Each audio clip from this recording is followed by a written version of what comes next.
Hey everybody, and welcome to another episode of Man on a Silver Mountain.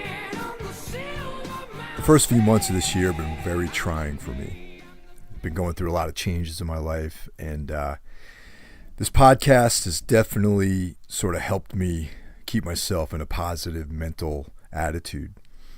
And I don't have a guest today, but I figured I'd get one of these out, keep it short, report some news, talk about some stuff that's going on, and yeah, just kind of chat for a while. I'd like to thank everyone who's been listening, and yeah, those of you who have pledged on Patreon, some of that hard-earned money is going to good use, and I'll talk about that later in the episode. But yeah, if you like this show, definitely feel free to share it via your social media. Give us an iTunes review, and just use word of mouth. And if you're so inclined, you can support the podcast by Patreon. We have an account, and for as little as $1 a month, you can make a huge difference in getting this show going, moving to the next step, keeping the lights on, keeping the bandwidth charges at bay, all that kind of stuff. And that's very much appreciated. And like I said, if you don't feel like pledging any cash, definitely give us some reviews, some shares, that kind of stuff. So as I mentioned, the last few months have been kind of trying, going through some life changes. It's all good stuff, as long as you learn from some of the mistakes that you made. I guess that's been the name of the game for me, is retrospective introspection. Sort of giving a big life review as to what I might have done, where I might have gone wrong, and how I can improve things. Because the past you can't change. The only thing that you can change is the future. And, just trying not to make the same mistakes twice, and trying to apply some of the lessons I learned in the past so that I don't make those mistakes anymore. The last few months have just been this kind of like trial in a lot of ways, going through a lot of different things, keeping a low profile relatively, done a lot of reading, a lot of training, and once again sort of isolated out here and giving myself to some deep introspection. But I feel like I'm coming out of this period. We got some good stuff happening. As I hinted earlier, some of this hard-earned Patreon money has gone to a good cause. One of the goals I have is to sort of make this Everything Went Black experiment into something legitimate. It's been no secret that I've really wanted to expand this thing into some kind of multimedia video component. And this week we got one step closer to that goal. Sunday, we shot a pilot episode for what I'm hoping becomes a season of a show, which would be an extension of this podcast. I'd like to thank Dave Mercado, Joe Quartararo, and Will Hart, who all helped out with the shoot.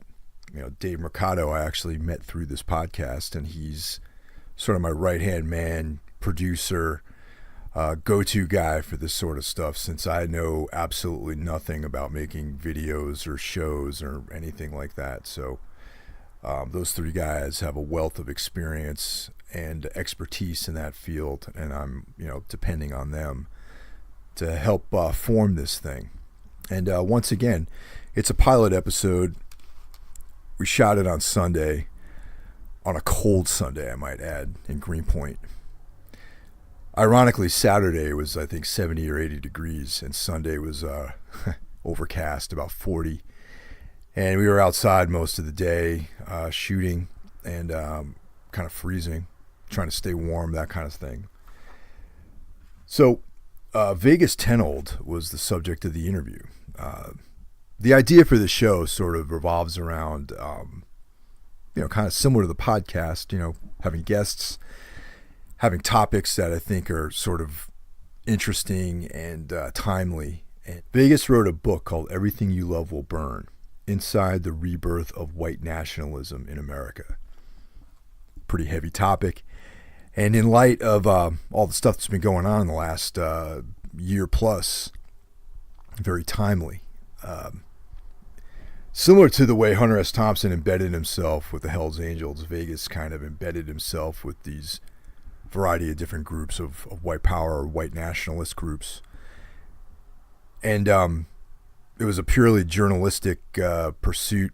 He was very upfront about his socialist and liberal leanings, and just kind of learned about the inner workings of these groups and how they're vying for mainstream acceptance, and how there's potential of actually them gaining some kind of political stronghold in this country. So the pilot episode of the show is one very intense interview with Vegas about his experiences in writing this book and gathering all the information. And I'm pretty stoked about it. It's been, like I said, this has been a goal of mine to do something like this for quite a while. In the past, I've worked on film shoots as a sound guy. Vaguely familiar with the editing process, sort of observed a lot of the behind the scenes, and it's always been something that I've wanted to do professionally.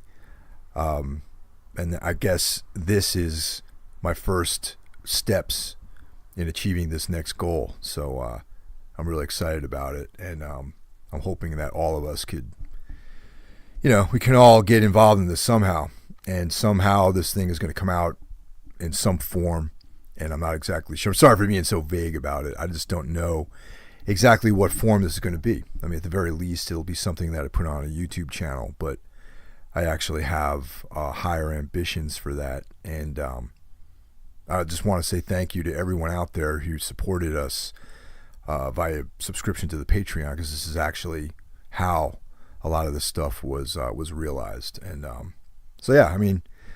goals, setting goals, working hard, and achieving these goals. And this is kind of like one of the things that I'm about, is just doing things better, improvement.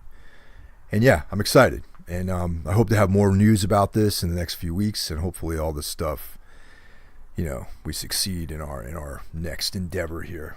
So once again, man, thanks a lot, everybody. I appreciate that. Next month, the band once again is going to be getting back to doing band stuff, which to me means getting out on the road and playing gigs. And we were announced to be doing the U.S. dates with Bloodbath, the Swedish death metal supergroup, and we're real excited to get out there and start bashing away. After that, we're playing Hellfest. There was some band dropped off, I don't know who, and we got this kind of late, replacement call to fly out to France and do Hellfest, and we're going to be doing a handful of dates around that.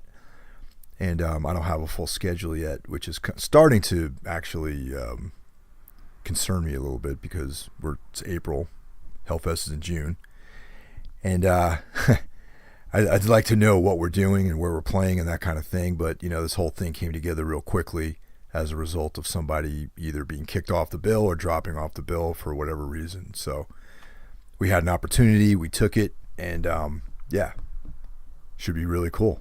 Never played Hellfest, and if the information I have is correct, we're playing the same day that Judas Priest played. Judas Priest, actually, I saw them a few weeks ago. Me and Randy Larson, the co-host of the Topic show that we do on this podcast, went up to Mohegan Sun up in, I forgot the name of the town, but it's like sort of in the northern part of Connecticut. I believe the 860, as Connecticut natives like to refer to the state. I just recently learned this, that the 860 is the more northern, remote part of the state, and the 203 is the southern, quote-unquote, more urban, more closer to New York. Its proximity to New York giving the denizens of the 203 area code a sense of sophistication, I guess. So I just recently learned that. Now, if I'm not mistaken, Mohegan Sun is in the 860, so be that as it may. Anyway, we went to go see Priest up there, and Saxon was on the bill. They're on the whole tour, and another band who, Black Star Riders, I think they were called. Kind of unimpressed by them a little bit. Sadly, wasn't really into their set, but we don't have to go into that. Saxon blew me away.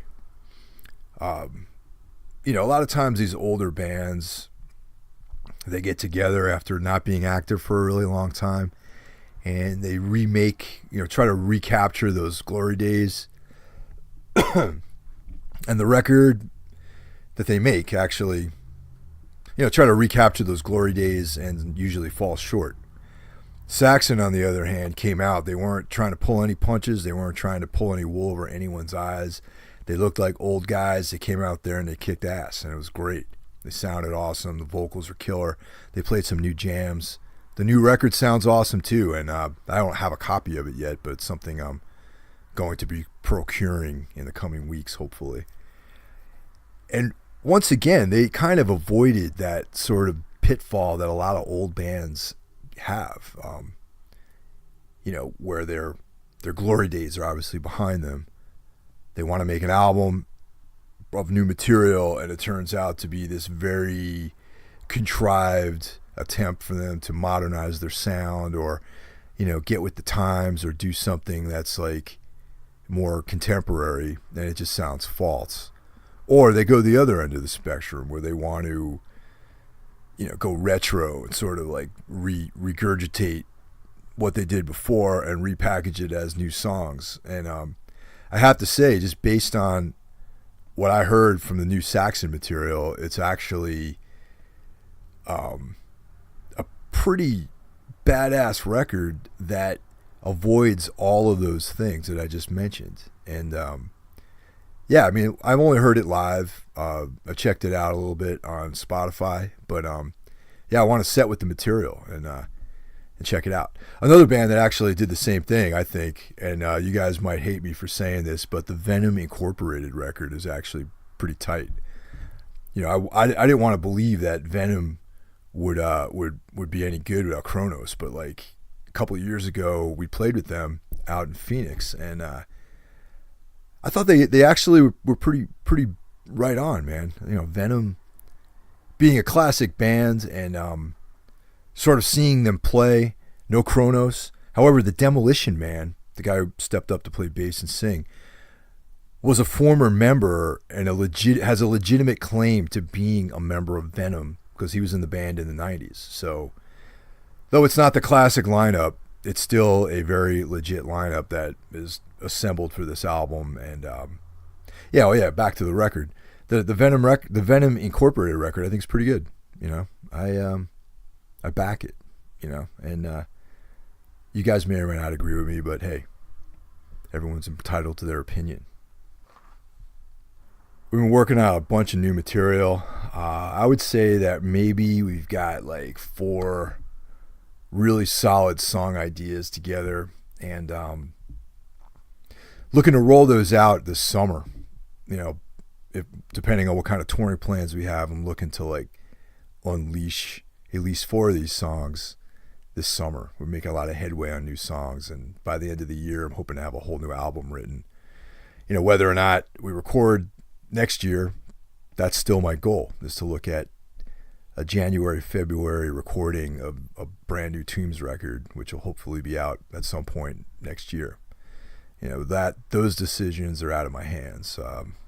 Leave that up to the higher pay grade of people that work at Metal Blade Records to determine when our album comes out. I can just write the songs. And pretty stoked about the material. This weekend, I will be joining my friend CJ of Rice and Dreams at the New England Metal and Hardcore Festival. We'll be setting up a table, and he'll be selling his gear, and I'll have a Savage Gold table there, selling coffee, t-shirts, mugs, all that kind of stuff. So if anyone out there is going to be at the New England Metal Fest this weekend, be sure to stop by and say hello, and pick up some gear from CJ, and pick up some coffee from me, and enjoy. I'm looking forward to seeing Morbid Angel and on Friday night. That should be awesome. It's ironically, this is only the second time in my life that I've ever been to the New England Metal Fest. I went to the very first one that was like all the way back in, I think, 1997 or 98. And damn, that's 20 years ago. Wow. Time is flying, man. And believe it or not, the headliner of that fest was Morbid Angel. So there you go. It's a full circle experience here. 20 years later, Morbid Angel has come back to be the headliner of the fest. Anyway, it's kind of meaningful to me, these like weird little synchronicities. So that kind of stuff I'd pay attention to. Now, if all goes well, tomorrow I will have Angelo Richardson, the new welterweight champion of Ammo MMA.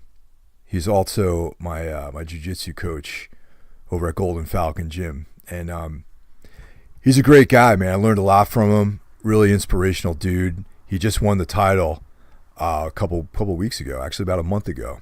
And he's got a lot of good things to say about training, his journey as a martial artist, and kind of the difference between fighting and martial arts, which is something that, I kind of like to explore that idea with people. Those of you out there who aren't familiar with this kind of thing, it's like there's fighters and there's martial artists, and sometimes they aren't the same thing.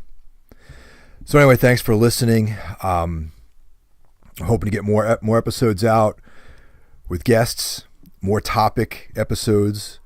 I think Randy and I's next episode is going to be about the Australian rock scene and some of the more important bands that have emerged from that, such as The Birthday Party, Cosmic Psychos, Nick Cave, obviously, being of The Birthday Party, Roland S. Howard, Beasts of Bourbon, some bands you might have heard of and some bands that you might not have heard of, and we're happy to turn people on to new stuff.